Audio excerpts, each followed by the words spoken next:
This video is sponsored by Squarespace. Whether you need a domain, website, or an online store, make it with Squarespace. Yo, what is going on, guys? I'm Sam. Welcome back to another video. So tons of iOS 13 leaks and rumors have been dropping lately from a number of different sources. I'll leave everything linked down below per usual, but I want to talk about everything as of right now that we're expecting to see Apple launch on June 3rd, 2019, when iOS 13 Beta 1 is going to be dropping. If you guys are excited, as always, drop a like, hit subscribe. Let's go ahead and jump in. All right, so if you guys have been following along with iOS 13, then you've known for a while the home screen is going to be a huge focus for Apple this year, meaning that Apple is going to pretty much completely revamp the iPad home screen along with many other iPad-specific changes, and also tweak some stuff on the iPhone as well, just not to the same extent or degree as Apple's said to be changing stuff with the iPad, which personally is a little bit disappointing to hear. I'm a much bigger iPhone user than an iPad user, and while I enjoy my iPad, I always want to see lots of good changes and features on my iPhone. We've actually gotten some new concepts lately that I do want to show you guys of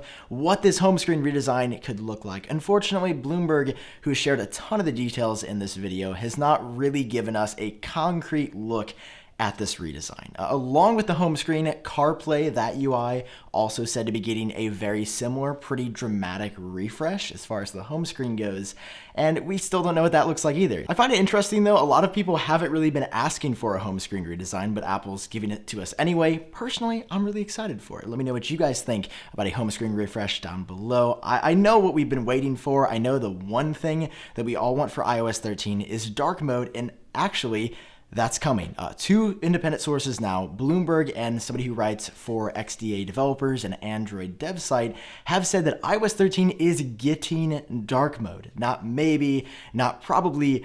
iOS 13 100% will be getting a dark mode, and it'll finally be up to speed with tvOS, watchOS, and macOS, which have had dark modes, and for some reason iOS, the most popular platform of the four, has just been left in the dust. Not anymore with iOS 13. That being said, there is some debate as to when it's coming in iOS 13.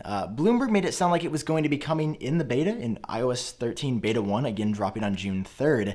But another source over on Twitter who writes for that Android developer site named Max Weinbach says that apparently it could be delayed until iOS 13.1. Now, we know Apple always saves some big features throughout the year for successive iOS releases, meaning that they're not going to reveal usually everything in the first version, the 12.0 or the 13.0 version, but in 13.1, 13.2, 13.3, there's going to be some more changes and features coming just so iOS isn't stagnant for a year. So because these are all rumors, take it with a grain of salt. I feel like dark mode, such a big feature that users have wanted forever, is a feature that Apple could not get away with not talking about on stage. Like it's dark mode. This is the feature we've been asking for 6 or 7 years. So home screen's going to be redesigned. It's going to look different. There's going to be a dark mode. Those are two major user interface changes. Number 3, again, by that same source on Twitter, Max Weinbach, says that Apple is completely revamping, redoing the volume indicator. You guys know forever, whenever you want to turn your volume up or down, you get this, which makes no sense because it blocks a significant portion of your screen. Well, in iOS 13, Max says that Apple is completely redoing this. It's going to be gone. Again, similar to dark mode, but not as long. Users have been complaining about this forever, and 2019 in June could be the year that Apple finally just says, oh, yeah, we're going to listen to you guys. In my iOS 12 concept, I envisioned that it could look something like this, where it's just sort of hidden in one of the ears of the iPhone, and then in the very top status bar of something like an iPhone 7 or an iPhone 8. But some other concepts have envisioned it with the little like slider box that is to the side. So rather than being in the direct middle of your screen, it sort of just slides over and definitely looks a lot nicer than what we have now. Now, following that, this is something that we're almost certainly not going to see in June. I don't think in history Apple has ever debuted new emojis in the 0.0 release of an update, but of course iOS 13 will be gaining new emojis. These sample images come courtesy of Emojipedia, and there are a ton of good ones coming, obviously. You get a sloth emoji now, so for all you sloth enthusiasts, that's a big one. And there's a ton of other accessibility ones as well. I'm just looking at the overall image right here. You got a yawn emoji, which is going to be super cool to hit people with that. Overall, lots of good stuff coming there, but this is almost certainly something that will be coming possibly alongside dark mode in iOS 13.1 or even later in 13.2 or 13.3. So we've got a couple more features that will be coming to all devices in iOS 13. I'll jump into those in just a second, but right now I want to focus specifically on the iPad. I think the iPad platform sort of was plateauing, but it seems to be exploding again with the release of the recent iPad Pros, and a lot of people have been complaining. Myself, my number one complaint in my review of that iPad was that it just didn't do enough. It didn't feel like that true computer replacement yet, and Apple is set to combat those challenges with iOS 13. Not only are there going to be a ton of iPad-specific features, but you're going to get things that have been on the Mac forever, like tabs inside of apps.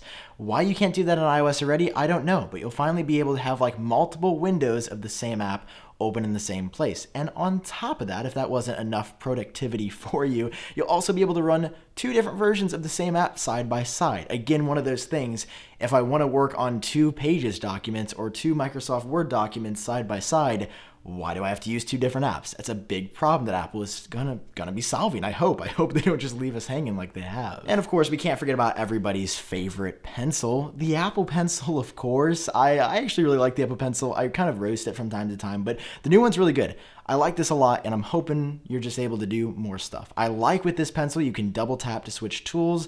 Maybe Apple expands that functionality and makes it customizable in iOS 13. Imagine you're on the home screen and you could double tap the pencil to open YouTube or something. Oh wait, that would make the platform too open. Apple's head would probably explode, but that would be a cool feature. But out of all the iPad features, I think this one is going to be the biggest because it's going to mark a fundamental shift in the future of both iOS and macOS. In 2019, Apple themselves has confirmed this. They confirmed it at last year's WWDC that iPad apps or some apps are going to be coming to the Mac. A new report from Bloomberg says that Apple will start with the iPad, then open it up to iPhone apps as well. And in 2020, both iPhone and iPad apps are going to merge in the same store. But yeah, iPad apps coming to the Mac in 2019 is going to be a pretty big deal. And this one sort of transitions away from the iPad and goes into other features that everybody's going to be getting, but I think it will have an emphasis and be more prevalent on the iPad, and that is a redesigned Files app. Again, at the crux of the iPad computer replacement debacle, I think it's the lack of a file management system. The Files app right now is trash compared to Finder on the iPhone, or on the Mac, I should say, or I think it's File Explorer on Windows, where you can view your computer's file system and customize it and change things and move files around easily. Moving a file right now on iOS is like eating without utensils. You're just like picking stuff up and throwing it around, and you're losing half of it on the way from the plate to your mouth, and it sort of tastes good when you get it, but also the rest is cold because it took so long. Poor analogy, but overall it's a bad experience, and Apple needs a better Files app. Mark Gurman, who shared this information, I think back in May of 2018 or June of 2018, has gone into some detail saying it's just going to be better. So I'm really excited for this one. I know it's sort of nicher among these features, but it is something that will make the iPad better, and the platform really needs that. Now, going back to all devices and wrapping up this list of features, we've talked about the big ones, the huge redesigns, the dark mode, the refresh of the volume indicator, exclusive iPad features, a new Files app. That stuff is really cool, but Apple's also just going to work as well to make the same apps that you use every day better. This is something that feels very reminiscent of like an iOS 11 or an iOS 12 release, where Apple's just making small changes, and we actually have details on some of these small changes that are oddly specific. Like a new toggle in the Mail app that allows you to mute specific threads. So I concepted what this could look like here, really just threw this together, but I assume it will be something like do not disturb for mail notifications, just in case you're inside of a thread that keeps blowing up. You won't have to be notified, which is something that as a college student, I'd really enjoy. Sorry, professors, but sometimes 3 emails in a day is a little much. Following that, there's going to be a new version of the Photos app, and this one interests me a lot, although it involves AI, and Apple and AI to me have never really gone together, so I struggle to get too excited. But in the Photos app in iOS 13, it's said to be a new algorithm that will show you what you want to see really before you're telling the app that you want to see it. It's supposed to be an algorithmic change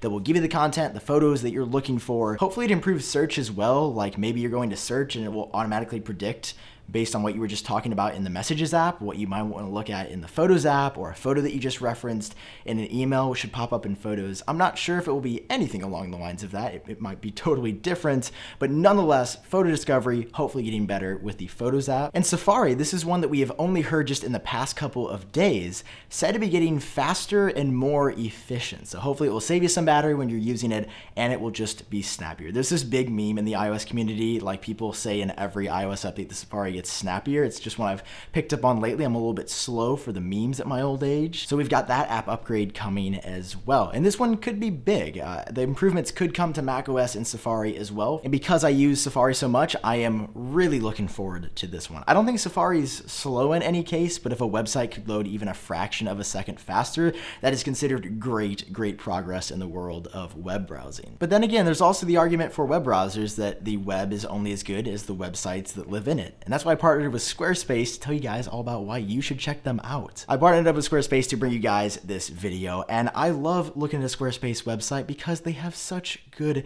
templates. I always get so turned off when I see a bad website. So whenever I see a good one, I'm like, yeah, I want to keep using this website and I want to buy your stuff. Because whether you guys want to do an online store or a personal blog or something else entirely, Squarespace is the place to make it happen. Whether you have a domain already or you want to transfer one in, the tools there are super easy. There's 24/7 support. And actually, if you guys go down below in the description to squarespace.com/iupdate, all of you can get 10% off on your first purchase. It is a deal too good to be true, and the platform is incredible. So that is all I have for you in this video. Check out Squarespace down below again, and hit subscribe, drop a like if you are excited for iOS 13. That's all for this video. Thanks for watching as always. You guys rock, and I will see you in the next one.